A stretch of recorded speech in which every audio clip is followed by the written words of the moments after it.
যে দুনিয়াকে আবাদ করা হবে, আবাদ হবে এমন একটি প্রজন্ম দিয়ে, মানুষ দিয়ে যারা খলিফা হয়। ইন্নী জাআলু ফিল আরদি খলিফা। খলিফা অর্থ কি? কিসের প্রতিনিধি তারা? হ্যাঁ, কিসের প্রতিনিধি? কিসের প্রতিনিধি? আল্লাহর প্রতিনিধি? আরো মুসিবত। আসলে এই শব্দটা দুটো অর্থ আছে। 3 নম্বর অর্থটা ভুল। যে অর্থটা শুদ্ধ সেটা হচ্ছে প্রতিনিধি প্রত্যেকেই কুল্লুকুম রায় নকুল্লুকুম মাসউলুন আন রাইয়্যিহি, প্রত্যেকে বাধ্য আল্লাহর বিধানকে প্রবর্তনের জন্য। যেখানে যে আছে সেখানেই আল্লাহর বিধানকে বাস্তবায়নের জন্য সে একটা প্রতিনিধি। আরেকটা অর্থ হচ্ছে এমন একটি প্রজন্ম আল্লাহ দুনিয়ার সৃষ্টি করতেন যারা শুধু এসেছে তা নয়, তারা সন্তান সন্ততি নিয়ে আরো কেউ প্রতিনিধি রেখে যাবে। অর্থাৎ তাদের ইয়াখলুফু বা'দুহুম বা'দান, নিজেরা চলে যাবে, সন্তান রেখে যাবে, আরেক গোষ্ঠী চলে যাবে, আবার সন্তান রেখে যাবে, যাতে করে দুনিয়া আবাদ হয়। দুনিয়া আবাদের জন্যই আদমকে সৃষ্টি করা হয়েছে। ফেরেশতাদের তা হয়নি, ফেরেশতাদের সন্তান হয় না। ফেরেশতারা কাউকে অর্ডার দেওয়ার বিষয় না, প্রত্যেকেই যা আল্লাহ অর্ডার দিচ্ছে তাই প্রতিপালন করে চলেছে। তো সেই জন্য এই দুইটা অর্থ শুদ্ধ। 3 নম্বর অর্থটা শুদ্ধ না, যেটা একেবারে শুদ্ধ না। সেটা কি জানেন? খলিফা তো রাষ্ট্রপ্রধান হওয়া। এই অর্থ কোথাও আসেনি। এই অর্থ হচ্ছে গায়ের জোর দিয়ে কথা বলা। যেহেতু আমরা প্রত্যেকেই, আল্লাহ তাআলার উদ্দেশ্য হচ্ছে আমরা যেন দুনিয়াতে খলিফা হয়, প্রতিনিধি হব আল্লাহ তাআলার বিধানকে আমরা বাস্তবায়ন করার জন্য। জগতের যে যেখানে আছে সেখানে প্রত্যেকে বাস্তবায়ন করব। অথবা আল্লাহ তাআলা যেটা বলেছেন খলিফা অর্থ হলো, যে উদ্দেশ্য হচ্ছে যারা এমন একটি প্রজন্ম যারা এক দল চলে যাবে আর কেউ থাকবে, একটা গোষ্ঠী চলে যাবে একটা গোষ্ঠী থাকবে, প্রত্যেকেই কিন্তু আল্লাহর বান্দা। আর আল্লাহ তাআলা আদমকে সৃষ্টি করেছেন দুনিয়ার জন্যই, জান্নাতে রেখেছেন মেহমানখানায়। মেহমানখানার অবস্থা ভালো রাখেন নাই তিনি, এই জন্য আবার দুনিয়াতে পাঠিয়ে দিয়েছেন। মেহমানদারি ভালো করেন নাই, এই জন্য ভালো রাখেন নাই, মেহমান ভালো ব্যবহার করেন, আচরণ করেন। আল্লাহর ইচ্ছে এই তাদেরকে দুনিয়াতে রাখবেন, সেই জন্য সেটা আল্লাহ বাস্তবায়ন করিয়েছেন। কিন্তু দোষটা অবশ্যই আদমের ছিল, এই জন্য তিনি ইস্তেগফার করেছেন, তো ক্ষমা চেয়েছেন, আল্লাহ ক্ষমা করে দিয়েছেন। আমাদের প্রত্যেকেই কিন্তু একটা পরিবারের অংশ। আমরা আবারও বলছি, আল্লাহ তাআলা বলছেন ইয়া আইয়ুহাল্লাযীনা আমানু কু আনফুসাকুম ওয়া আহলিকুম নার। হে মানুষেরা, হে ঈমানদাররা, কু আনফুসাকুম ওয়া আহলিকুম নার, নিজেকে বাঁচাও, পরিবারকে বাঁচাও আগুন থেকে। নিজেও বাঁচাও এবং পরিবারকেও বাঁচাও। তাহলে একজন মানুষের দায়িত্ব কিন্তু দুটাই, অতিরিক্ত দায়িত্ব। এই দুটা দায়িত্ব কিন্তু প্রত্যেকে পালন করতে হবে। নিজে বাঁচতে হবে, আর যে পরিবার আছে সেই পরিবারকে বাঁচাতে হবে। অতিরিক্ত দায়িত্ব পালন, যখন তারপর অতিরিক্ত দায়িত্ব আসবে তখন অতিরিক্ত দায়িত্ব পালন করতে হবে। আপনি যদি কোথাও অতিরিক্ত দায়িত্ব পেয়ে যান রাষ্ট্রীয়ভাবে, তখন সেখানে আপনার অতিরিক্ত দায়িত্ব পালন করতে হবে। কি? কু আনফুসাকুম ওয়া আহলিকুম নারা, বাঁচাতে হবে, আগুন থেকে বাঁচানো মূল উদ্দেশ্য। আগুন থেকে বাঁচানো, আপনি এমন কাজ করবেন যাতে জান্নাতে যেতে পারেন, জাহান্নাম থেকে মুক্ত থাকতে পারেন। জাহান্নামে যাওয়া থেকে, জাহান্নামের আগুন যেন আপনাকে স্পর্শ না করে, এটা যেন আপনার সারা জীবনের উদ্দেশ্য হয়ে যায়। কু আনফুসাকুম ওয়া আহলিকুম নারা, এটা যেন প্রত্যেকের উদ্দেশ্য হয়। এর অতিরিক্ত দায়িত্ব, যার অতিরিক্ত দায়িত্ব আসছে সে অতিরিক্ত দায়িত্ব পালন করবে, কিন্তু একটুকু প্রত্যেকের লাগবে। এটুকু প্রত্যেকে লাগবে যে জাহান্নাম থেকে বাঁচতে হবে, জাহান্নাম থেকে নিজেও বাঁচতে হবে, পরিবারকে বাঁচাতে হবে। পরিবার বলতে কাকে বোঝায়? নিজের পরিবার বলতে যখন বাবা বৃদ্ধ হয়ে যায় তারাও পরিবার অংশ, কিন্তু এর আগ পর্যন্ত পরিবার শব্দ স্ত্রী এবং পরিবার সন্তান শব্দকে পরিবার বোঝায়। আগে যারা ছিল তারা আমরা তাদের পরিবার, কিন্তু মূলত তারা পরে যখন বৃদ্ধ হয়ে যায় আবার তারা আমাদের কাছে থেকে যায় পরিবার অংশ হিসেবে। এটা হচ্ছে একটা মানুষের কিন্তু বিশাল দায়িত্ব। নিজের পরিবারের প্রতি যে দায়িত্ব সেটা ব্যাপক। পিতা মাতা যদি অন্যদিকে চলে যায় তাদেরকেও হকের দিকে আনার দায়িত্ব পালন করতে ইব্রাহিম আলাইহিস সালাম তা করেছেন। সন্তান সন্ততি অন্যদিকে চলে গেলে তাদেরকে হকের দিকে ডাকতে হয়, যেমন নূহ আলাইহিস সালাম করেছেন। ইব্রাহিম আলাইহিস সালাম সন্তানের ব্যাপারে যতটুকু করেছেন, দায়িত্ব অনুভূতি করেছেন। স্ত্রীর ব্যাপারেও দায়িত্ব অনুভূতি থেকে সেরকম দায়িত্ব পালন করতে হবে। প্রত্যেকেই এই জায়গাতে অত্যন্ত শক্ত থাকতে হবে যে এটা আমার দায়িত্বের ভিতরে পড়ে। কারণ না হলে আগুনে যেতে হবে, আগুনে জ্বলতে হবে, যে আগুনের ব্যাপারে আল্লাহ তাআলা বলছেন ওয়াকুদুহান নাস ওয়াল হিজারা, যার ইন্ধন হচ্ছে মানুষ এবং পাথর। আলাইহা মালাইকাতুন গিলাযুন শিদাদুন লা ইয়াসুনাল্লাহ মা আমারাহুম ইয়াফআলুনা মা ইউমারুন, যে আগুনের উপরে পাহারাদার হিসেবে নিয়োজিত আছে এমন সব ফেরেশতা যারা অত্যন্ত কঠোর। ফেরেশতারা আবার কঠোর আল্লাহ বানিয়েছেন তাদেরকে, কেন? শাস্তি দেওয়ার জন্য, যাতে করে সেখান থেকে পালিয়ে যেতে না পারে কেউ। আগুনে ঢুকলে অপমান করা হয়, ইমানদার তো আগুনে ঢুকে তাকে অপমান করা হচ্ছে। রব্বানা ইন্নাকা মান তুদখিলিন নার ফাকাদ আযযাইতা ওয়া মা লিয-যালিমিন মিন আনসার। আগুনে ঢুকলে প্রথম অপমান, দ্বিতীয়ত কষ্ট, তৃতীয়ত বের হতে না পারলে তো শেষ, জীবন শেষ, মানে তার পুরো জীবনটাই বেঁচে গেল। আর যদি কোনোদিন বের হয় তাহলে অপমানজনক চিহ্ন কপালে থাকবেই, জাহান্নামীও লেখা থাকবে, আল্লাহ যতদিন পর্যন্ত মুছে না দেয়।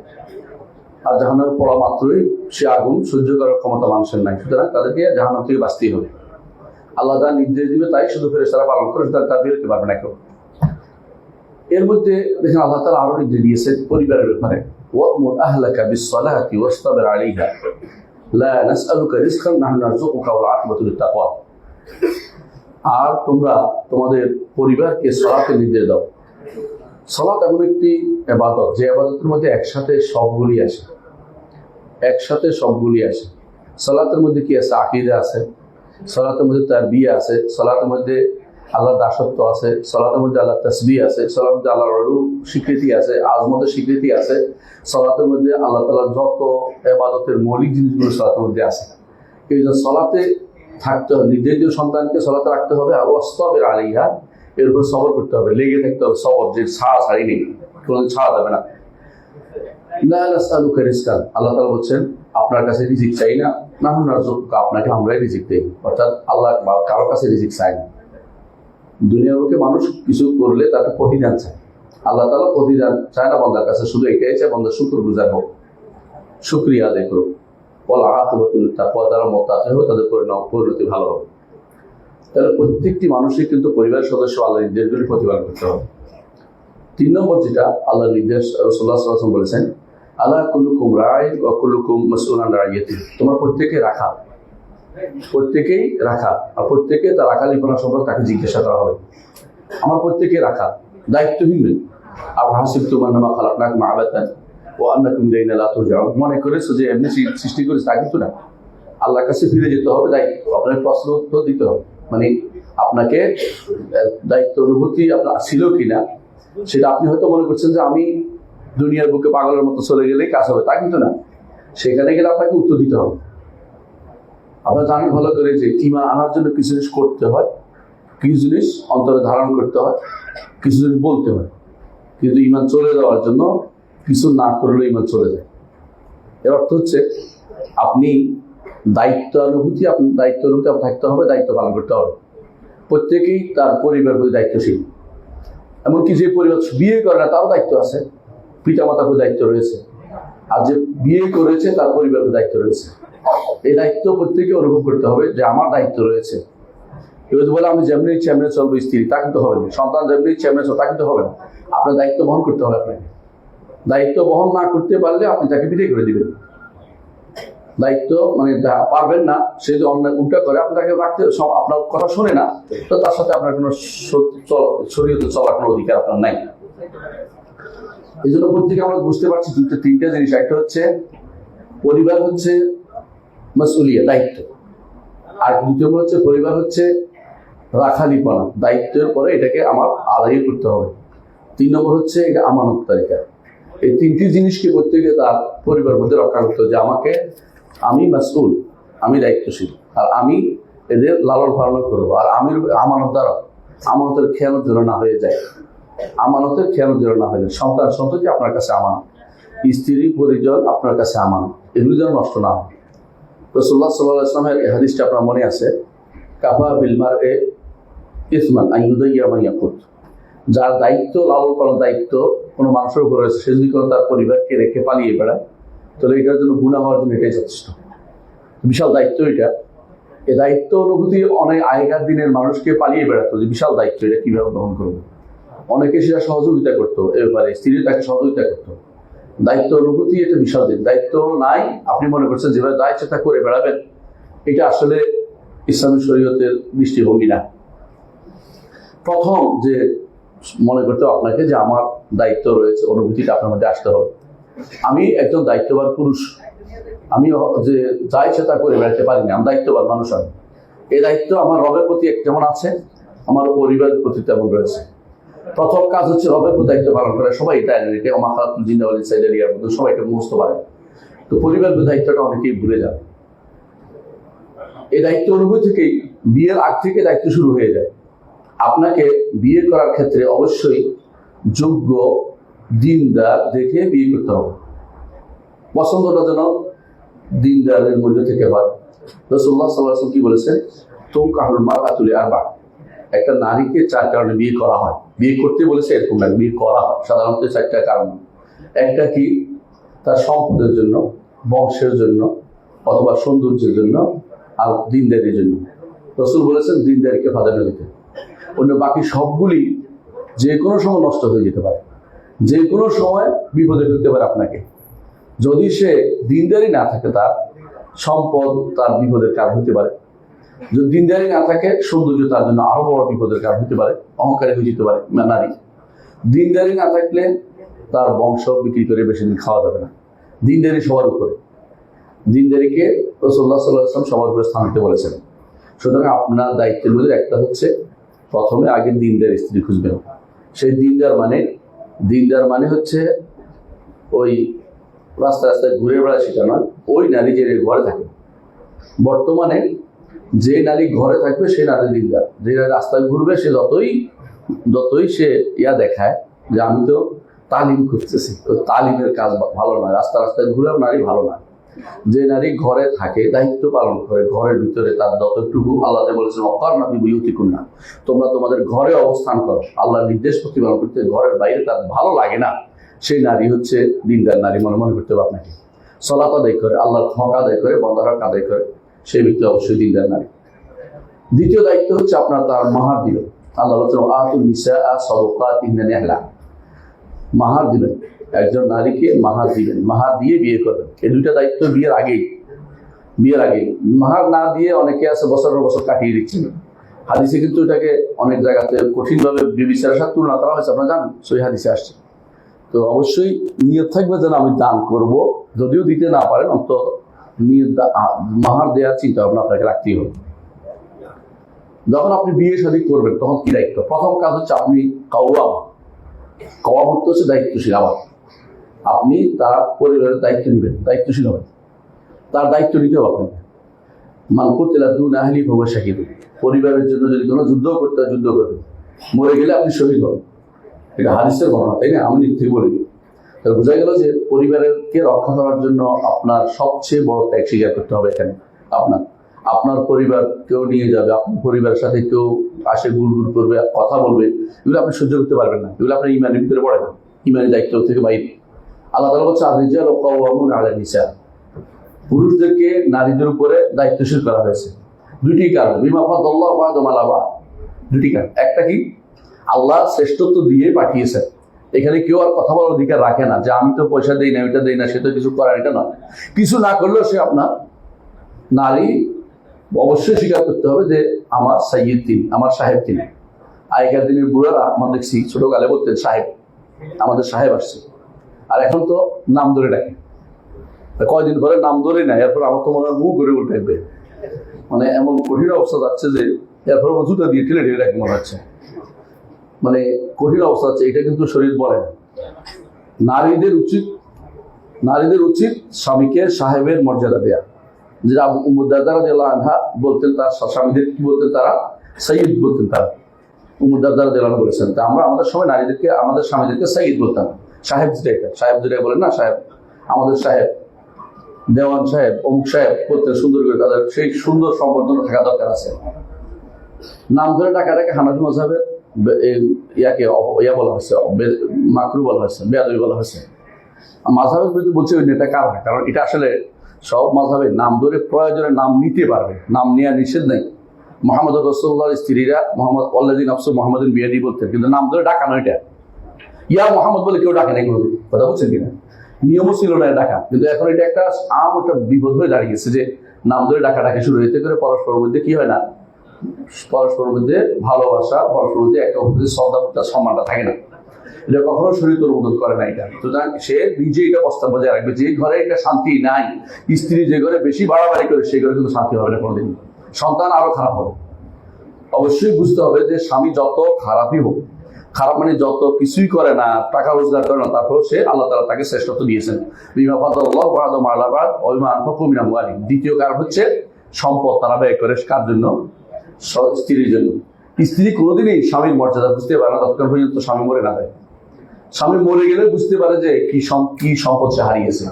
কারণ কারো কাছে কথা বলার থাকে না, কারো কাছে কোনো কিছু তার পাওয়ার জন্য কিছু চাইতে পারে না, কোনো কিছু করতে পারে না, এমন একটা অবস্থা সে পতিত হয় যে তার জন্য একটা বিশাল কারণ হয়ে দাঁড়ায়। সে তখন বুঝে যে বিশাল জিনিস হারিয়েছি। পুরুষরা সারাদিন রোজগার করে, কিন্তু ঘরে এসে তারা শুধু শান্তিটা চায়। ঘরে এসে যদি স্ত্রীরা শান্তিটা যদি অশান্তি তৈরি করে দেয়, পুরুষরা কিন্তু তখন বাইরে শান্তি খুঁজতে যায়। এই জন্য বড় সমস্যা হচ্ছে একটাই, যে ঘরের স্ত্রীটা যেন ভালো হয়। এটা আমরা বলছি যেন কওয়াম, আপনার ঘরের প্রতি আপনার কি পূর্ণ কন্ট্রোল আছে কিনা এটা আপনার দেখতে হবে। এটা শরীয়ত দেয়া অধিকার। এটাকে যদি কোনো ফেমিনিস্ট যদি বলে, নারীবাদী যদি বলে আমাদের ঘরে জুলুম করা হচ্ছে, নারীবাদীর স্বামী থাকে না, নারীবাদীদের কোনো স্বামী থাকে না, পালাইতে রাস্তা মধ্যে ঘুরে বেড়াবে, কয়েকদিন ধরে কান্নাকাটি করবে, আর মানে আমি যেহেতু বিপদে পড়ছি দুনিয়ার সবারই বিপদে ফেলে দেখি। বুঝতে যে সমস্ত নারীরা কপালের মধ্যে টিপ দিয়া বসে রয়েছে আমি এখন কি করি দেখবেন, হ্যাঁ, ওদের একটারও স্বামী নেই। ওদেরকে জিজ্ঞাসা করেন, যদি নারী ফোন দেয় বলে যে আমারই করছে, আমার স্বামী করছে, বেরিয়ে যান, ওর কথা শুনেন না, বলে কথা শুনেন না, ওদের কথা শুনবেন কেন আপনি?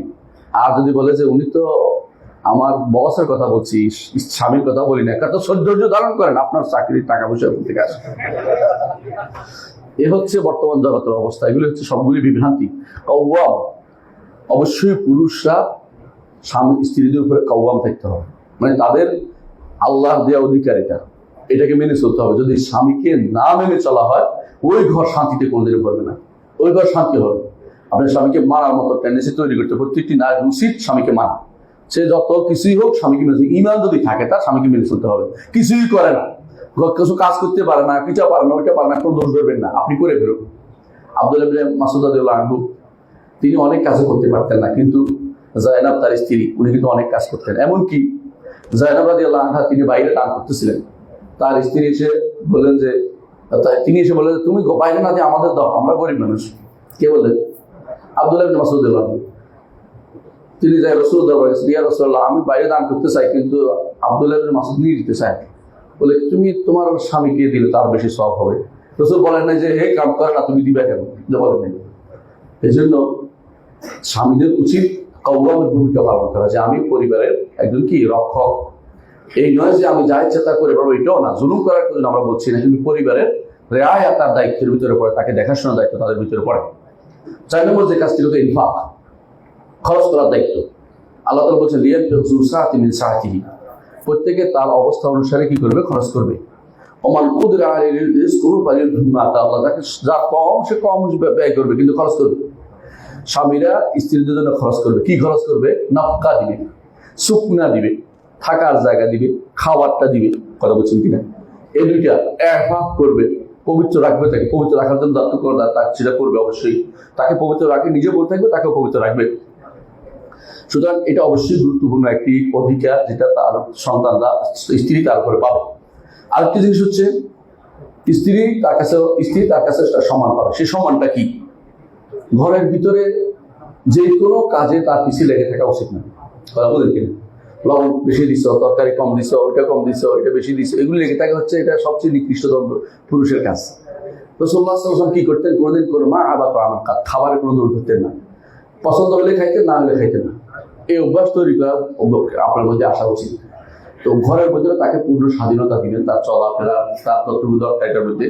বাইরে রাস্তা হাঁটার স্বাধীনতা নেই, এটা তার অধিকারের ভিতরে পড়ে না। দ্বিতীয়ত, স্ত্রীর পরিবারের লোকজনকে যতটুকু পারেন সম্মান দিতে চেষ্টা করবেন, কারণ এর মাধ্যমে তার মনটা বড় হবে, স্ত্রীর মনটা বড় থাকবে। কিন্তু এই সম্মান বলতে এটাও বোঝাচ্ছি না যে নিজের পিতা মাতার উপর দিয়ে তাদেরকে সম্মানিত করবেন, এটা কিন্তু বলা হচ্ছে না। অর্থাৎ তাদের যতটুকু করলে স্ত্রী খুশি থাকবে, অতটুকু আপনি করার চেষ্টা করবেন। 6 নম্বর যে কাজটি করতে হবে, এটা হচ্ছে আপনি আপনার স্ত্রীর সাথে এমন আচরণ করবেন যাতে করে এটা থেকে প্রত্যেকে শিখতে পারে, শিক্ষণীয় একটা ভূমিকা হয়। সে বুঝতে পারে যে আমার স্বামী আমার প্রতি রহমদিন, দয়াদ্র। সে বুঝতে, আশেপাশের মানুষ বুঝতে পারে এই পরিবারটা সুন্দর চলছে। আপনি যেরকম ভাবে চলবেন সন্তানরা সেটা শিখবে। দেখবেন আপনি যদি কোনো খুব ঘরে ঢুকেই ইজাদা খালা আসে যাও ইজা খারাজা পাহিদা, যেমন হাদিসের আগে একটা আসছে যে ঘর থেকে বেরোবার সময় যেন চিতা বাঘ, ঘরে ঢুকলে যেন বড় বাঘ, এরকম যেন না হয়। আপনাকে অবশ্যই রসুলের সুন্নাহ মোতাবেক আপনাকে ঘরে ঢুকতে হবে, ঘরে কথা বলতে হবে। রাসূলুল্লাহ সাল্লাল্লাহু আলাইহি ওয়াসাল্লামের স্ত্রীরা তার সাথে কথা বলতেন এমন ভাবে যেন তারা পরস্পরের মধ্যে হৃদ্যতাপূর্ণ সম্পর্ক ছিল। আবার যখন বেরিয়ে গেছেন, কেউ সালাতের আযান হয়েছে, প্রত্যেক রাসূল কাউকে ছিলেন না, সেভাবে চলে গেছেন। এই অবস্থা আপনাকে বিরাজ করতে হবে। 7 নম্বর যেটা হচ্ছে তাদের প্রতি উত্তম ব্যবহার আপনাকে করতে হবে। উত্তম ব্যবহার যেন এরকম না হয় যে কারো হক নষ্ট করে যাবে না। উত্তম ব্যবহার কিরকম? কোনো কারণে কারো অন্তরে আঘাত পেয়েছে, আপনি তার আঘাতটাকে করার চেষ্টা করবেন, আঘাতটাকে নিরাময় করার চেষ্টা করবেন। সফিয়া রাদিয়াল্লাহু আনহার ঘটনা বলি আমরা। সফিয়া রাদিয়াল্লাহু আনহা 2টা ঘটনা বলবো। এক নম্বর হচ্ছে তাকে বলা হয়েছে, একজনে তার স্ত্রীদের মধ্যে, রাসূলের স্ত্রীদের মধ্যে একজন বলছে ইহুদির মেয়ে বলছে। রাসূলুল্লাহ সাল্লাল্লাহু আলাইহি ওয়াসাল্লাম বললেন তুমি বলো যে আমার তো নবীর মেয়ে। তাহলে ইহুদি তো নবী ছিলেন, একজন নবীর মেয়ে, মানে তাকে ঘুরে দিলেন এমন ভাবে যে তার অন্তরেও শান্তি, আর ও কিছু বলারটা অতিরিক্ত বলতে পারল না। আবার আরেক ঘটনা, রাসূলুল্লাহ সাল্লাল্লাহু আলাইহি ওয়াসাল্লাম যাচ্ছিলেন মক্কাতে হজের জন্য। হজের সময় সাথে ছিলেন সফিয়া রাদিয়াল্লাহু আনহা। তার ঘোড়াটা, তার ওটটা ছিল সবচেয়ে ভালো, এইটাই কিন্তু হঠাৎ করে এটা বসে গেছে, এটা চলে না। তো তিনি কান্নাকাটি শুরু করে দিয়েছেন। রাসূল এসে তাকে আবার করলেন যে অসুবিধা নাই, আল্লাহ ব্যবস্থা করবে, আমরা আরেকটা ব্যবস্থা করবো, করে তাকে সান্ত্বনা দিলেন। তো সান্ত্বনা দেয়া তার বিশেষ অবস্থাতে এটা কিন্তু অবশ্যই একজন স্বামীর কর্তব্যের ভিতরে পড়ে। সেখানে গিয়ে তার সাথে কেন এটা হচ্ছে তুমি সবসময় এরকম করো, এটা কেউ ব্যবহার যেন না করা হয়। আবার কিন্তু এটার অর্থ এই নয় যে সান্ত্বনা দিকে আরেকজনের অধিকার যেন নষ্ট না হয়। একবার আপনারা জানেন সেই ঘটনাটা, যায়েনব রাদিয়াল্লাহু আনহা তিনি কিন্তু সুন্দর হাইস বানাইতে পারতেন, ভালো খাবার বানাইতে পারতেন।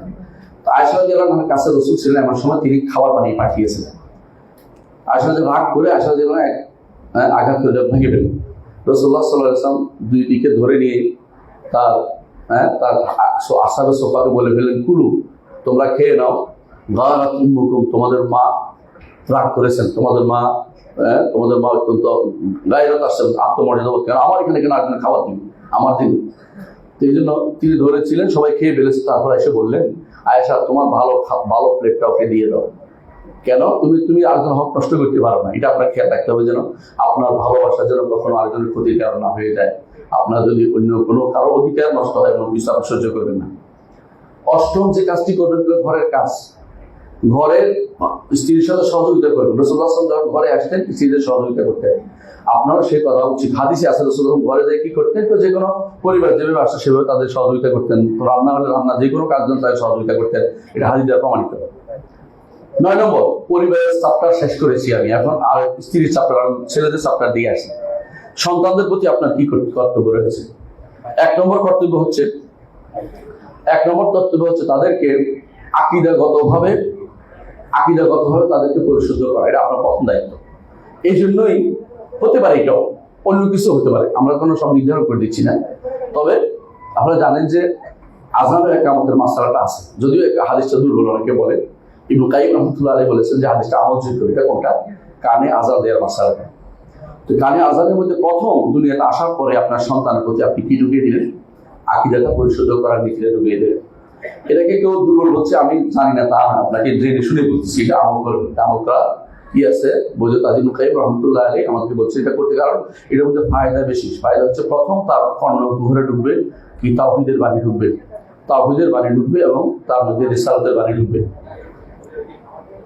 আল্লাহ তাআলা এই ছোট সন্তান বড় হওয়া পর্যন্ত তাকে দেখেন একটা ওসিয়ত আমাদের জন্য আল্লাহ তাআলা আমাদের জানিয়ে দিয়েছে। সেটা কি? লোকমান তার সন্তানকে ওসিয়ত করেছেন, ইয়া বুনাইয়া লা তুশরিক বিল্লাহ ইন্নাশ শিরকা লাযুলমুন আযীম। দেখছেন তো?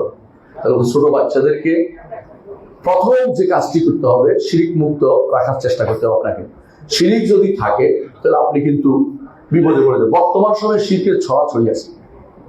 আপনাকে ছোটকাল থেকে শিখাতে হবে ইসলাম কমপ্লিট কোড অফ লাইফ, ইসলাম পরিপূর্ণ জীবন ব্যবস্থা। ইসলামের মধ্যে কোনো কিছু, শুধু জীবন না, পরকালীন জীবনের সাথে সম্পৃক্ত ইসলাম। ইসলাম ছাড়া চলার কোনো সুযোগ নেই, তাকে এটা বোঝাতে হবে আপনাকে। তার অন্তর ঢেলে দিতে হবে যে ইসলাম পরিপূর্ণ, এখানে আর কিছু পরিপূর্ণ করা নেই, আল্লাহ পূর্ণ করে দিয়েছেন। প্রয়োজন তার কাছে কানের ভিতরে সারাদিনটা বারবার বলতে হবে, যাতে এটা মুখস্থ হয়ে যায়, অন্তরের ভিতরে বসে যায় যে ইসলাম ছাড়া অন্য কোনো তন্ত্র মন্ত্র আমাদের কাজে রাখবে না, গণতন্ত্র ইসলামে নাই, এটা বুঝাইতে হবে তার অন্তরের ভিতরে, ঢুকাই দিতে হবে সেটা, যাতে করে পরবর্তী কোনো দলের ভিতরে না ঢুকে। তার দলীয় ইসলাম নাই, তাদের বুঝাইতে হবে। ইসলাম কোনো দলবাজি নেই, এটা বুঝাইতে হবে তার অন্তরের ভিতরে। কোনোদিন ইসলাম দলবাজি ছিল না। ইসলাম 1200 শতাব্দী পর্যন্ত, হিজরি 1200 পর্যন্ত ইসলাম কোনো দল ছিল না। এখন দল ঢুকলো কেন? কাফেরদের দ্বারা আমরা প্রতারিত হয়েছি, আমাদের যুব সমাজ প্রতারিত হয়েছে, আমাদের বৃদ্ধরা প্রতারিত হয়েছে, আমাদের আলেমরাও প্রতারিত হয়েছে। তারা এখন দলবাজি ছাড়া চলতে পারে না। দল ছাড়া নাকি আর কোনোদিন ইসলামের ক্ষমতায় যাওয়া যাবে না, কিছু করা যাবে না, এই চিন্তাধারা বিভোর হয়েছে। সন্তানের মধ্যে অন্তরের ভিতরে ঢুকাইতে হবে যে এটা একটা ঘৃণিত জিনিস, এটা কোনোদিন ইসলাম অনুমোদিত না। তাহলে প্রথম আকিদাগত তাকে কি করতে হবে? আকিদাগত তাকে পরিশুদ্ধ করে তুলতে হবে। কথা কি বুঝতে পারছি? সন্তানকে আকিদাগত পরিশুদ্ধ করতে হবে। রাসূলুল্লাহ সাল্লাল্লাহু আলাইহি ওয়াসাল্লাম কি করেছেন? 10 বছর একটা বালককে তার বাহনের পিছনে বসিয়ে আকিদা শিক্ষা দিয়েছেন। দেখছেন তো, কাকে? নিজের পরিবার নাই, কিন্তু পরিবারের এক সন্তানকে, নিজের পরিবারের সন্তান বড় হয়নি, কিন্তু অন্য সন্তানকে যেহেতু করেছেন। ইবনে আব্বাস রাদিয়াল্লাহু আনহুকে বাহনের পিছনে বসিয়ে বলেছেন, ইয়া গুলাম ইন্নী উআল্লিমুকা কালিমাত, প্রিয় বৎস তোমাকে কিছু কালেমা শিক্ষা দেব। ইহফাযিল্লাহ ইয়াহফাযুকা, ইহফাযিল্লাহ তাজিদহু তুজাহ, আল্লাহ তোমাকে, আল্লাহ তোমাকে হেফাজত করবে। তারপর বলেছেন যে সাআলতা ফাসআলিল্লাহ, যখন চাইবে আল্লাহর কাছে, যখন সাহায্য চাইবে আল্লাহর সাহায্য চাইবে। এইটা শিক্ষা দিতে হবে। আল্লাহ ছাড়া কারো কাছে চাওয়া যায় না। কবর, মাজার, পীর, অমুক তমুক, কারো কাছে যাওয়ার কোনো দরকার নেই। কারো কাছে বরকত চাইবেন না, কারো ফয়েজ ও বরকত আসে না, এগুলো মিথ্যা কথা। ফয়েজ ও বরকত এগুলো বললেই শিরক হয়। কবর থেকে কোনো ফয়েজ আসে না, হুজুর থেকে কোনো ফয়েজ আসে না, হুজুরের হাতে চুমু দিলে কিছু পাওয়া যায় না। বুঝে আসছে কথাটা? এইটা চিন্তা করবেন না কোনোদিন। এগুলি করেই তো আমার ধ্বংস হয়েছে। বাচ্চাদেরকে ছোটকাল থেকে শিক্ষা দিবেন যে এগুলিতে কিছু নাই, তখন তারা এই জুজুর ভয়ে থাকবে না। এদেরকে স্বাধীন বানাবেন, শুধু আল্লাহর বান্দা বানাবেন, পুরো ইবাদত আল্লাহর বান্দা শুধু বানিয়ে দিবেন। দ্বিতীয়, তাদেরকে যেটা করতে হবে তা হচ্ছে ইবাদতের ক্ষেত্রে তাদেরকে একনিষ্ঠ করে তুলতে হবে। 7 বছর বয়স থেকে, আর 10 বছরে তাদেরকে কি করতে হবে? প্রয়োজনে আঘাত করে তাদেরকে সালাতের প্রতি তাদেরকে বাধ্য করতে হবে। 10 বছরে কিন্তু খরচ হয় না, যাতে করে পরবর্তীতে তারা সালাতের ব্যাপারে তারা কোনোদিন না করে, ত্রুটি না করে। এই জন্য ছোটকালকে তাদেরকে সেভাবে তৈরি করতে হবে। রাসূলুল্লাহ সাল্লাল্লাহু আলাইহি ওয়াসাল্লাম বলেছেন, মুরু আবনাকুম বিসসালাতি ইযা বালাগু আশরান, তোমাদের সন্তানদেরকে সালাতের নির্দেশ যখন তারা 7 বছর যখন হবে, ওয়াদরিবু মা ইযা বালাগু আশরান, 10 বছর যখন হবে তাদেরকে এটা না করলে আঘাত করো, সালাত না পড়লে আঘাত করো। কেন? কারণ যে কোনো সময় তারা শয়তান তাকে পেয়ে বসতে পারে। সালাতে থাকলে, সালাত হচ্ছে একটা জিহাদের মতো, সালাত হচ্ছে জিহাদের মতো, নফসের বিরুদ্ধে জিহাদ, শয়তানের বিরুদ্ধে জিহাদ। এবং সালাত হচ্ছে যত বাতিল ফিরকার বিরুদ্ধে জিহাদ। সালাতটা যত সুন্দর হবে, আপনার ইসলামের মধ্যে নসিবুল ইসলাম একটুকু আপনার আছে ইসলামের মধ্যে। সালাতটা আপনি সুন্দর করে পড়তে পারছেন, বুঝা গেলে আপনি একটু ভালো আলমে দিন, আপনি বুঝে দিন সম্পর্কে। এই জন্য যে কেউ সালাত সম্পর্কে তার মধ্যে যখন খারাপ দেখা যাবে, সালবে সালিম বলতেন, দেখো তার সালাত কেমন। যদি সালাত খারাপ বলতে যে দিয়ে ফেলো, তোমার এগুলো ভালো না, সালাত ভালো পড়ে না। কিন্তু সালাত সুন্দর করে পড়তে হবে। সালাতের সবকিছু বাচ্চাদের শিখাতে হবে, কেমনে সালাত পড়ে এটা তাকে শিখাতে হবে। শুধু লাফালাফি নয়, উঠাউঠি নয়, সালাত কেমনে পড়তে হয় তাকে বুঝিয়ে দিতে হবে। সালাতটা বুঝিয়ে দিতে সুন্দর করে সারা জীবন তার কাজে রাখতে হবে। এই জন্য রাসূলুল্লাহ সাল্লাল্লাহু আলাইহি ওয়াসাল্লাম বলেছেন, সন্তানদেরকে সালাতের নির্দেশ দাও 7 বছর, 10 বছর তাদেরকে আঘাত করো। আর যদি বালেগ হয়ে যায়, সালাত যদি না পড়ে, তার সাথে আপনার সম্পর্ক থাকতে পারবে না। সালাত না পড়লে আপনার তার ঘরে জায়গা নেই। এখন সে কি করবে? চিন্তা ভাবনা করুক।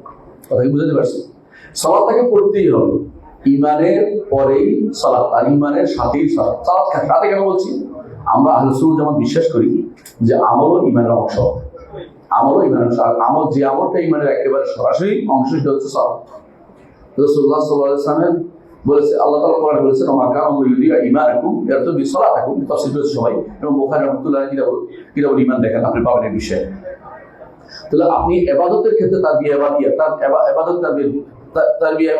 ইবাদত তারবিয়া দিবেন তাদেরকে, সন্তানদেরকে, এবং স্ত্রীকেও আগেও দিয়েছেন। আমি বলছিলাম না স্ত্রীর কথাটা, আগে স্ত্রীকে দিতে হবে। পরিবারকে, আপনার পরিবারের মধ্যে সালাত যেন আপনার ঠিক থাকে। যেই পরিবারে সলাপ ঠিক আছে সম্পূর্ণ, ওই পরিবারে শয়তান ঢোকা খুব কঠিন। তৃতীয়ত, তারবিয়া ইজতিমাইয়া, সন্তানদেরকে তাদের চাচা, তাদের মামা, তাদের দাদা দাদি এদের সাথে পরিচিত করে তুলবেন, এদের সাথে ব্যবহার করতে শিখাবেন। আমাদের গ্রামাঞ্চলে এখনো দাদা নানি বা বড় যারা তাদেরকে আপনি বলে, ছোটদেরকে তুমি বলে।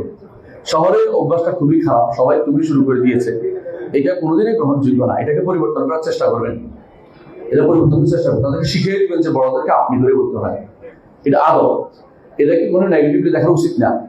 সভ্যতা আমাদের অনেক দূর নষ্ট করে দেয়, আমাদের সভ্যতা আমাদের ইমানের অনেক কিছু নষ্ট করে দেয়। এটা শিখিয়ে দিবেন যে দাদাদেরকে আপনি করে বলতে হয়, বড় যারা তোমাদের বয়সে তাদেরকে আপনি করে বলতে হয়। এর মাধ্যমে সুবিধা হবে, ঝগড়া কমে যাবে। আপনি করে ঝগড়া খুব একটা হয় না, তুমি করে ঝগড়া প্রচুর বড় পরিমাণে বাঁধে, এটা আপনি বুঝতে পারেন। এই জন্য চেষ্টা করবেন এই আমাদের সব জায়গাতে প্রথা খারাপ না। ইসলাম বলে আল-উরফু কাশ-শারঈ মা লা ইউখালিফু শারঈ, প্রথা শরীয়তের মতো, শরীয়ত বিরোধী না। এই কথাগুলি ভালো, এগুলিকে সব মুছে দিতে হয় না। একবার দেখছিলাম, বদলে দাও বদলে নাও, আরেকজন লিখছে সবকিছু বদলাতে নেই। আমার কাছে মনে সব বদলাতে নেই, কিছু জিনিস ভালো যেগুলি থাকে ওগুলো বদলাতে নেই, যেগুলি খারাপ সেগুলি বদলে ভালোর দিকে আসতে হয়, ভালোগুলি বদলে খারাপ দিকে যেতে হয় না। প্রথম আলু এই বদলে দাও এটা আমরা শুনি না। আমরাও সবকিছু বদলাতে নাই এই নীতিতে আমরা বিশ্বাসী। যেগুলি এই জিনিস, শরীয়তের জিনিস, ইমানি জিনিস, আকীদার জিনিস, এগুলি বদলাইতে হয় না, এগুলি প্রতিস্থাপন করতে হয়, এগুলি জায়গা বসাই দিতে হয় জায়গা মতো। সুতরাং আপনার সামাজিকভাবে তাদেরকে যোগ্য করে তুলুন, যে তারা মানুষের সাথে মিশতে পারে, চলতে পারে, সেরকম যোগ্য করে তুলুন। 4 নম্বর, শারীরিকভাবে তাদেরকে যোগ্য করে তুলুন, তাদেরকে সুযোগ দিন। নমুল ভাবে যেটাকে বলা হয়, কথা বলা, চলাফেরা, খেলাধুলা, তাদেরকে সুযোগ দিন। আপনি খেলার চেষ্টা করুন তাদের সাথে, ভদ্র পরিবেশ তাদেরকে খেলাধুলার ব্যবস্থা করে দিন। 5 নম্বর দায়িত্ব হচ্ছে বাচ্চার সাথে আপনি খেলবেন। আপনারা জানেন যে লা'ব ইবনাকা সিত্তা, তোমার সন্তানের সাথে কথা বলা যাবে না, নির্বিচ্ছিন্ন কাজ করতে হবে। হ্যাঁ, সন্তানের সাথে তুমি 6 বছর তুমি খেলাধুলার মতো কাজ করবে, বাকি 6 বছর তার বিয়ে দিবা। কত হইল? 12 বছর। বাকি 6 বছর তুমি তাকে তালিম দিবা, তার বাকি 6 বছর এরপর তাকে তার কাঁধের উপর রশি ছেড়ে দেওয়া, তার সে আবার কাজ করে খায়। একটা পিতার দায়িত্ব রয়েছে, এই দায়িত্ব অনুভূতি আপনার থাকতে হবে। সন্তান আপনার ছোট কাল থেকে আপনাকে যেন বন্ধুর মতো পায়, এরকম আপনাকে দেখলে পালাইতে আরম্ভ করে যেন না হয়। আবার কাঁধে উঠে যেন না দেখো, দেখবেন কাঁধে উঠে বুঝেন তো, সন্তান কাঁধে উঠতে পারে, কিন্তু উদ্দেশ্য এটা নয়। উদ্দেশ্য হচ্ছে সে এমন আবদার না করে বসে, তার শরীর বিরোধী, সে যেন বলতে না চায় যে ঘরের টিভি নেই, এটা যেন বলতে না পারে। সে তো বুঝে যে প্রথম দিন থেকে টিভিটার মধ্যে হারাম দেখানো হয়, টিভিটার মধ্যে শুধু হারাম দেখানো হয়, টিভিটার মধ্যে ভালো কিছু দেখানো। যে নারী খবর পাঠ করতেছে ওরা দেখা কি বৈধ নাকি? যে পুরুষ খবর পাঠ করছে তার নারীর তার দিকে তাকিয়ে থাকায় বৈধ নাকি? তাহলে বেহুদা কাজ আপনি কেন করবেন? এই খবর দেখার কোনো দরকার নেই, এই পত্রিকারও সন্তানের দরকার নেই। 2টা জিনিস থেকে একেবারেই পুরোপুরি আউট হয়ে যায়। তারা পত্রিকা বিক্রেতা, তারা এগুলি আবিষ্কার করেছে কিভাবে কি করতে হবে। তাদের প্রোগ্রাম দেখে আপনাকে হয় ফেমিনিস্ট বানাবে, নয় দিন থেকে বাইরের লোক নিয়ে বানিয়ে ফেলবে। এ থেকে আমাদের বাইরে যেতে হবে। 6ষ্ঠ যে কাজটি করতে হবে, সন্তানকে নিয়ে সালাতে যান। আমি বুঝাতে পারছি কথাটা? সন্তানকে নিয়ে সালাতে যান, এর মধ্যে তার আপনারা সওয়াব হবে এবং তার বিয়ে হবে।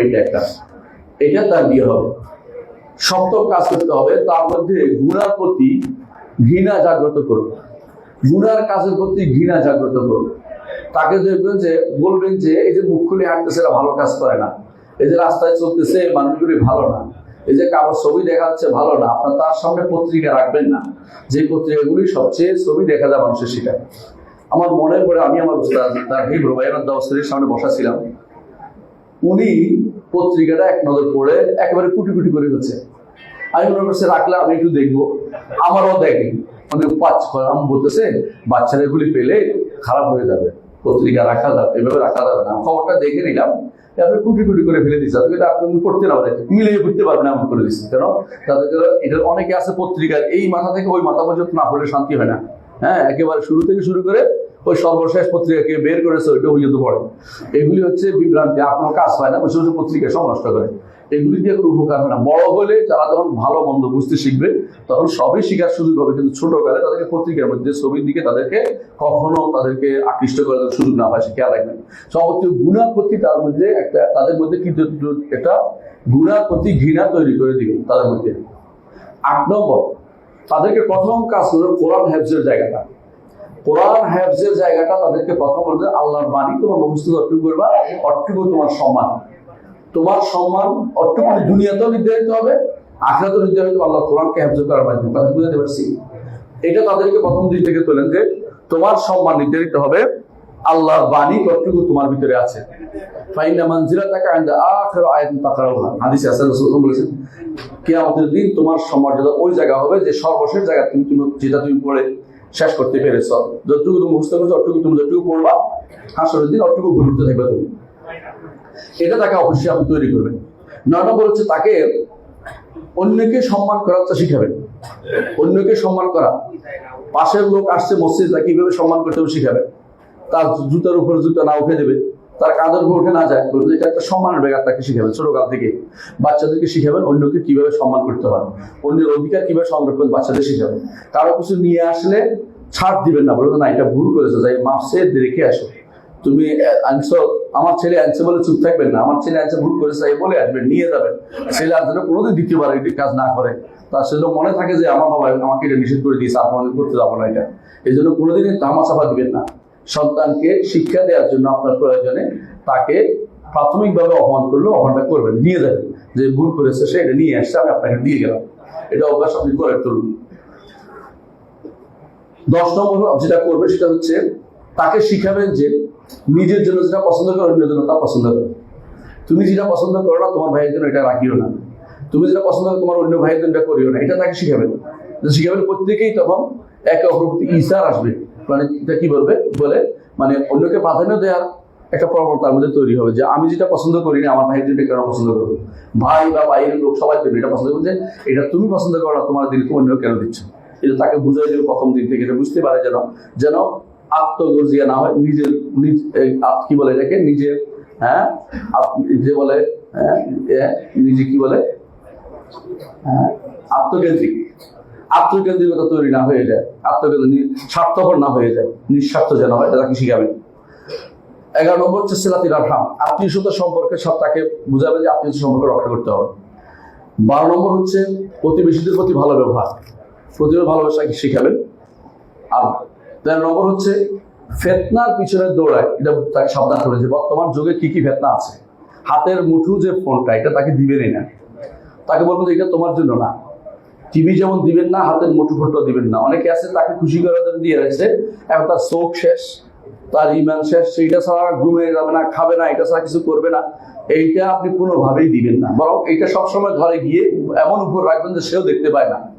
আপনি ঘরে গিয়ে কিছু সময় কোরআন তিলাওয়াত করবেন, কিছু সময় বই পড়বেন, সন্তান শিখবে বই পড়াটা।